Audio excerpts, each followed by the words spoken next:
need to run! I need a weapon. Weapon? This is all I've got. It's enough.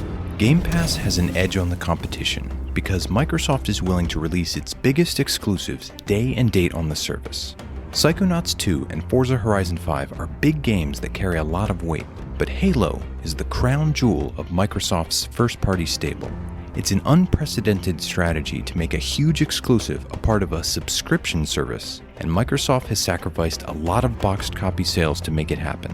Now that Halo Infinite is here, has this risky gauntlet paid off, or is Master Chief more at home inside a jewel case where you simply get what you pay for? Let's find out if Halo Infinite is a game pass or a game fail. He's here to kill us!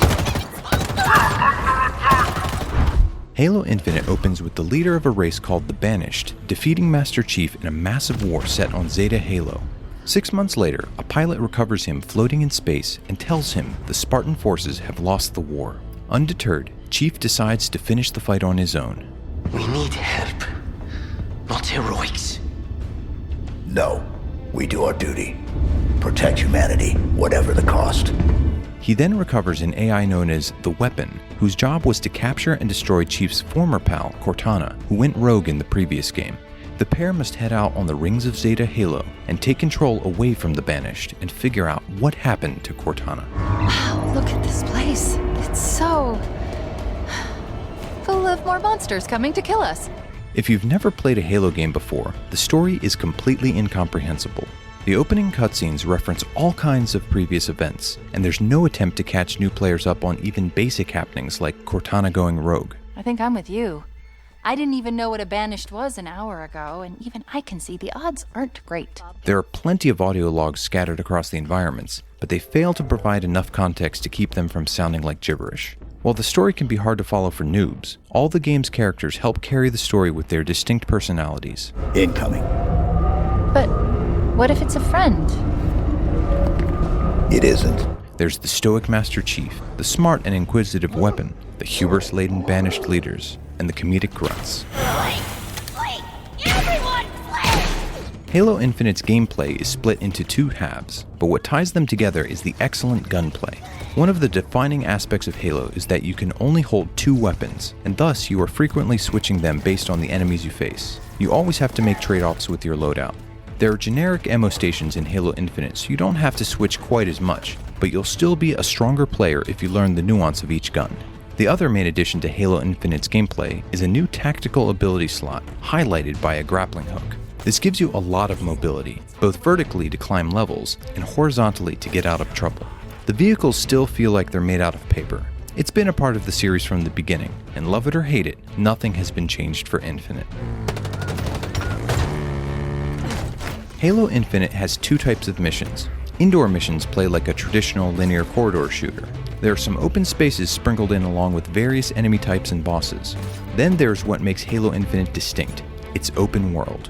There are banished outposts to take over like Assassin's Creed, leaders to kill, and Spartans to save. Thanks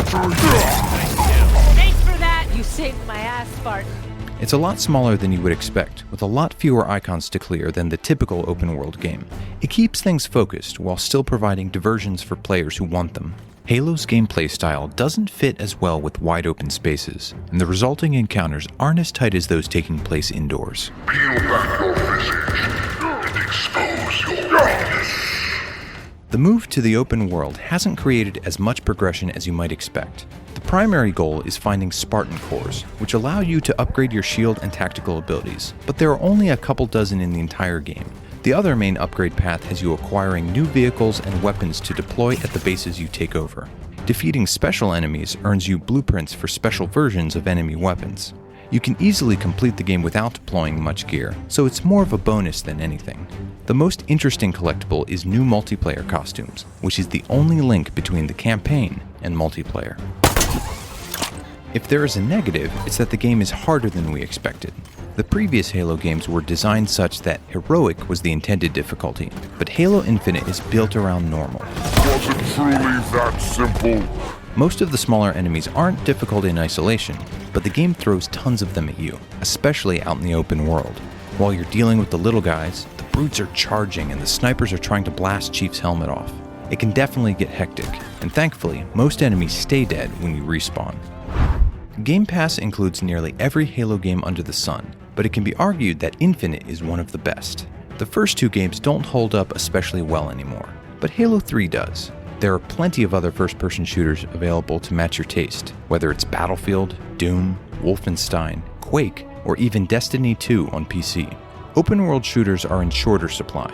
Just Cause 4 is the purest example, though it's a third-person shooter and more focused on mayhem than shooting. The modern Fallout games are also open-world shooters, but their focus is mostly on their RPG elements. Beyond that, you have survival games like Ark, Survival Evolved, and Grounded, which are first-person with large worlds, but not much actual shooting.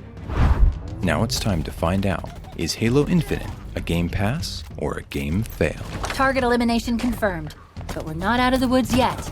We are still pinching ourselves wondering how we just played a brand new Halo game for around $10. And best of all, Halo Infinite manages to right the Spartan ship.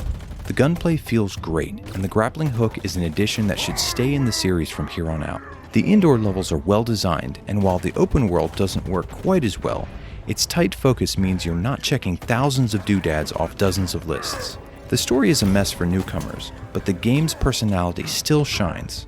The most interesting aspect is the game's place in Game Pass as a whole. With the multiplayer cut out, Halo Infinite would be a tough sell at full price. One could argue that the entire package has been compromised somewhat with the multiplayer's move to free-to-play monetization.